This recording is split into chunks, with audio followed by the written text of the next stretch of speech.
How would you cope if the lights went out?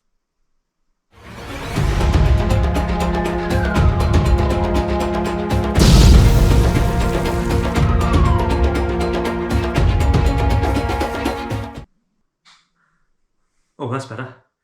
Hello, welcome back to the channel. Thanks for taking the time out to tune in and check the videos out. Now today's video is all about that essential skill, is how do you cook your food and perhaps boil your water if the grid goes down. This is going to be good. Now, whether it's a temporary blackout or power outage due to natural disasters, or it could be industrial accidents, or it could even be cyber attacks, or it could be a long-term grid down situation where the power's not coming back on anytime soon. Knowing how to cook your food when the grid goes down is crucial. Right, the grid's gone down and you don't know when it's coming back on, but you're prepared. You've got a larder full of food, you've got all your tinned food, you've got your freeze-dried food, you've got your bags of pasta or rice, you're spot on, plus you've got all the water you need. But how do you boil your water? How do you cook your food? Now I can hear some of you saying, I don't need to cook my food. I've got tins, I can eat it straight out the tins. I've got MREs, I can eat them straight out the bag cold. I've got plenty of water I can drink. But in that grid down situation, you're forgetting all the stuff you've got in the fridges and freezers. So forget about your tins and the MREs, they'll keep, won't they? So the main thing I do is use up the food that's going to spoil first, use that up, and that sort of food you probably need cooking.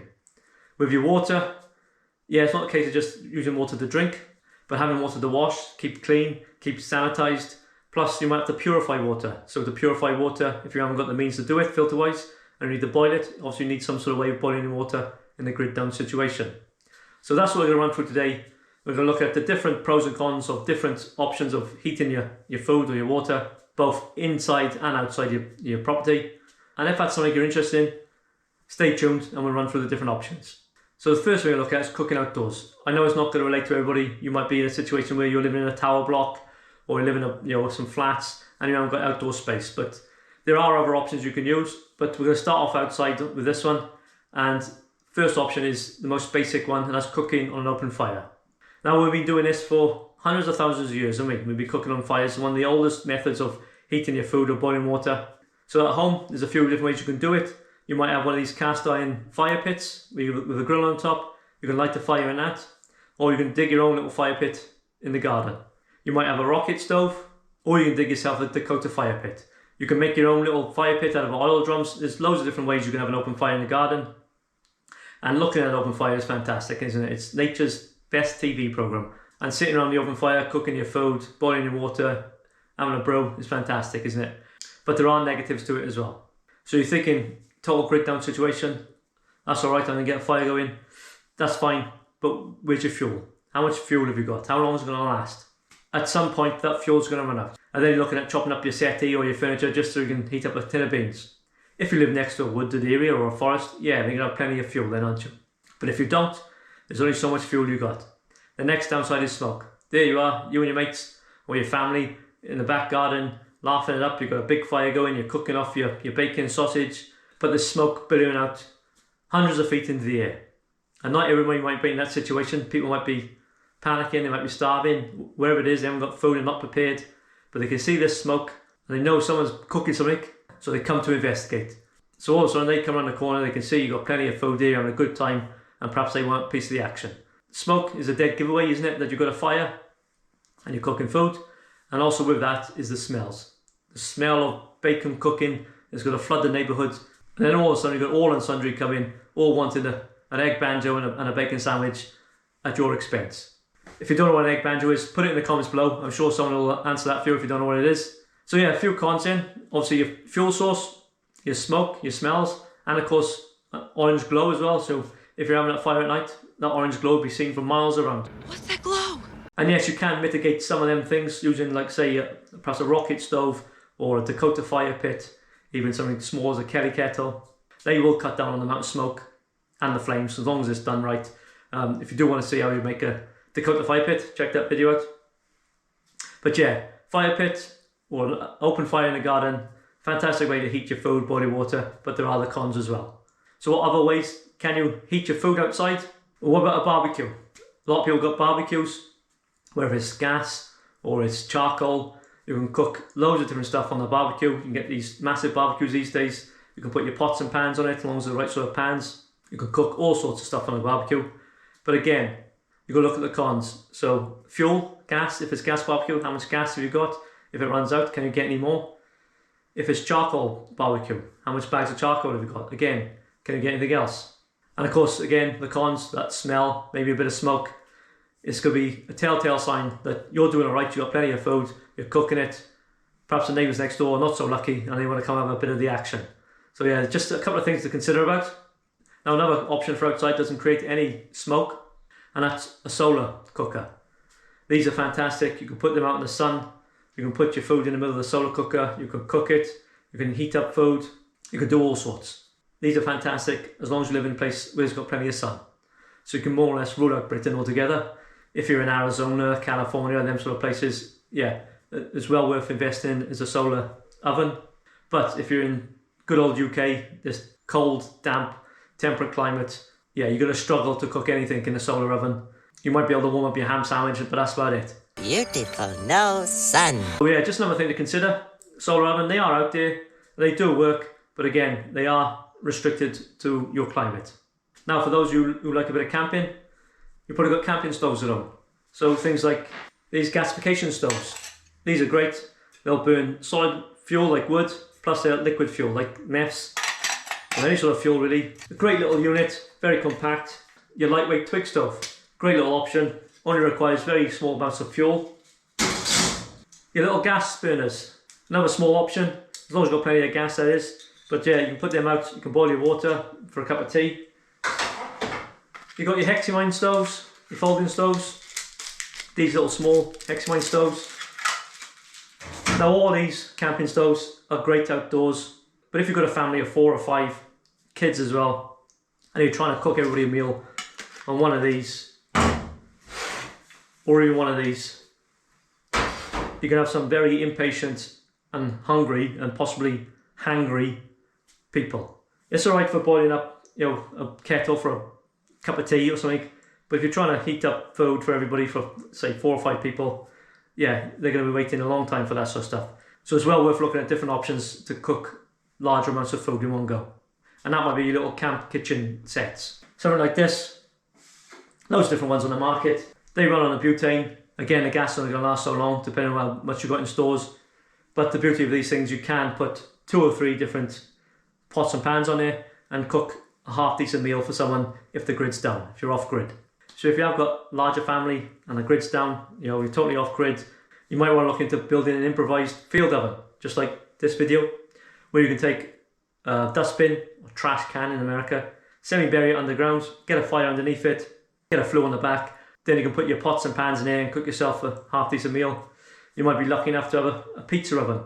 Again, it's all down to fuel, isn't it? If it's a solid fuel pizza oven, you've got plenty of wood. If it's gas, have you got plenty of gas? So there's a few options for outside, isn't it? So you've got your open fire, different ways of making a fire, improvised field ovens, your barbecues, gas or charcoal, even pizza ovens, plus your camping stoves, your twig stoves, your gas stoves, your bigger camping stoves. Another thing to consider if you are cooking on an open flame, outside on the fire, whatever it is, think about your pots and pans. There's no good putting a cheap, thin pan from the kitchen cupboard on an open flame. It's going to burn out in no time at all. So it's well worth investing in some good quality cast iron pans, or like these carbon steel pans. These are selling in the shop. Fantastic piece of kit. This is the Dutch oven, but these are carbon steel. So they do exactly the same as cast iron, but half the weight. This is the skillet. This is my one. I use this at home on the stove. I cook everything in this. A good solid pan, brilliant for outdoors, brilliant for any heat source. Another good pan is something like the Zebra bitty pans.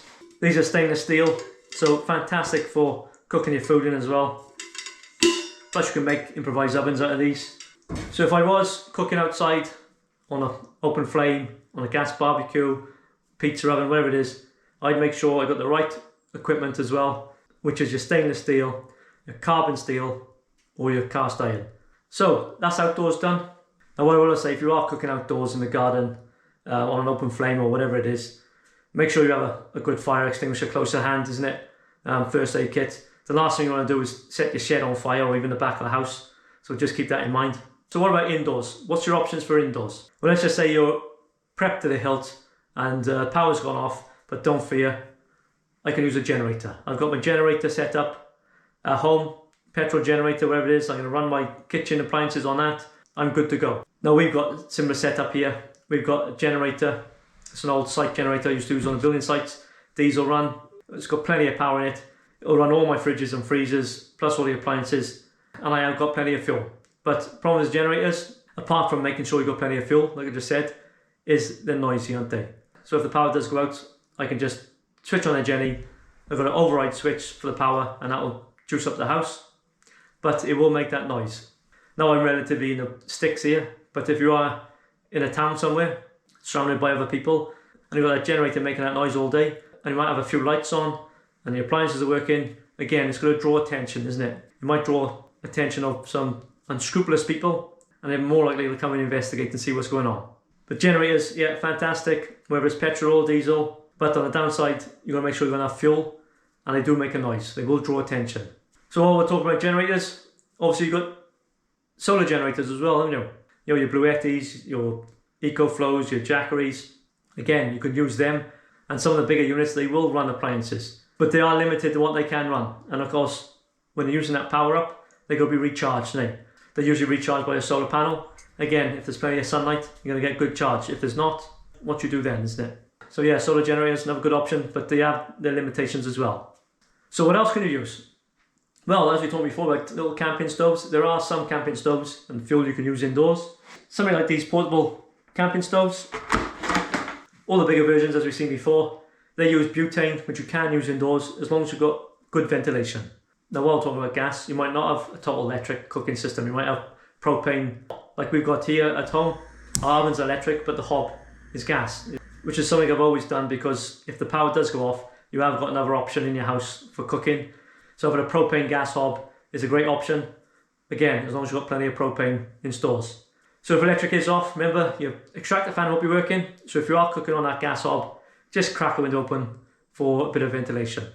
Another fuel you can use indoors is the Dragon fuel. So yeah, eco-friendly fuel. You can use this as a hand sanitizer as well. It lights first time and it's safe to use indoors. The downside is, yeah, they don't last very long, and you're limited to what you can actually cook or boil with one of these, isn't it? You know, you're gonna need hundreds and hundreds of these if the power's out for any long period of time. So yeah, it is an option to use, but a limited option. Just like your little tea light heaters or your mess heaters, yes, you can use them indoors and they do work. But if you wanted to cook a large meal for your family, you could be waiting a long time. So what other options are there? Personally, I got a solid fuel Rayburn cooker. I bought this with this in mind, and I bought it before the house was even built. I built the kitchen around it, and it's a solid fuel oven and stovetop, which you can burn just about anything in it. So if the grid goes down, as long as you've got plenty of fuel, your wood, your coal, you can get that lit. You've got an oven on the side, plus the stove on the top, and you can cook any sort of meals with it. Something they used to use, you know, years ago. We had them when we was kids. Fantastic thing. Yes, it's not ideal for everybody's situation. Like I said, I got that in the house for this scenario. If the electric does go off, we have got a backup option. So another option you might have in your house is an open fire or a log stove. So yeah, great little option. We've always had log stoves. Again, for this sort of situation, if the power goes out, it's still another way you can heat your home, get in front of the fire. Plus, if you had to, you can cook food on it. Now the one I've got a shelf on the top, you can put pots and pans. You can get them like that, which is a great option. But if you haven't, all you're going to do is light your fire, let the wood burn down to coals, like some hot embers at the bottom, then you can stick your pan in. That way, if the grid's gone down, you've got no other options. As long as you've got plenty of wood, leave yourselves. And you've got a decent Dutch oven, you can put that in your fire and heat up a bit of squirrel stew or whatever it is. So there we are, guys, there's a few for indoors. So you've got your keeping your power on options with your generators, solar generator. Pros and cons of them, aren't there? Then you've got different heating sources. So you've got your gas stove, you've got your portable gas stoves, your Rayburn, an open fire or log stove. And each one of them, fantastic options. But again, fuel, they all need fuel, don't they? So make sure you've got plenty of fuel for them. And again, if the electric does go off and you are using different options for cooking, make sure you have the decent pots and pans to do it. Now the power's gone off, no electric, you've got no gas, nothing. There is one option you can use to heat your food, and that's heat to eat self-steamers. Now I've done a video on these before, I think it's up there somewhere. Great little units, easy to use. Take the lid off, put your food in the tray, open up your heater stone, pour some water in the bottom of that, heater stone in, you tray your food on top, put the lid on. 8 to 10 minutes later, you've got piping hot food. Now Heat to Eat, they've got some brand new products out. So instead of the plastic steamer pots, they brought out these silicone pots which are collapsible. They hold a lot more food in them. They're bigger units, but they work the same way. You get your heater stone, a little bit of water in the bottom, chuck the stone in. Now you can either put a couple of MRE straight in there, or you can tip your food in the tray, put that in, lid on the top. Again, 8 to 10 minutes later, piping hot food. Now the good thing about these, let's say, don't need electric, don't need gas, don't need fire, just a little bit of water, and you can heat just about anything up in there. It could be tin food, it could be freeze-dried food, it could be your MRE pouches, anything will just go in there. And totally safe to use. Let's say, it doesn't burn anything, doesn't produce any fumes. All it produces is water vapour, comes out the little chimney at the top. So brilliant for the house, if the power goes out. Good on the move as well, in your vehicle. I use one of these on a canoe. So as I'm paddling along, this is heating up my food. And they've also brought out a silicone bag. Now they're trying to tailor these for military use. Great idea. So just like your hot pack flameless ration heaters with a heater stone inside. These are not just a one-time use only thing. These can be used over and over again. Work in the same way. Get your heater stone, put that in a silicone bag, drop your MRE in it, seal it up on both sides, and just leave a hole in the middle. Let the steam come out, and then 8 to 10 minutes later, piping hot food. You could probably fit two MREs in there. But yeah, like I say, the best thing about these can be washed and used over and over again. So instead of having the single meal bags, which get thrown away afterwards, these can be kept in your bag if you're out camping, keep them at home in the drawer, and a brilliant way of heating up your food. The only downside, I suppose, is making sure you've got enough of these heater stones. So there's all the options I can think about anyway. For cooking, heating up your food and boiling water if the grid goes down. So from your open fires, to your barbecues, to your camping stoves, to your improvised field ovens, to your wood stoves, your Ray-Burns, your gas hobs, your ideal cookware, even to flameless heating rations. So you're well prepped, you've got loads of food at home, loads of water stored. Now with these options, if a grid does go down, you haven't just got to look forward to cold tins of ravioli or baked beans. You've got ways and means of heating up your food and boiling your water. So that's it guys, that's the video, hope you enjoyed it. If you haven't done so already, please think about liking and subscribing. And if you do want to see some more videos, check that one out and that one. And I'll catch you again next time. All the best.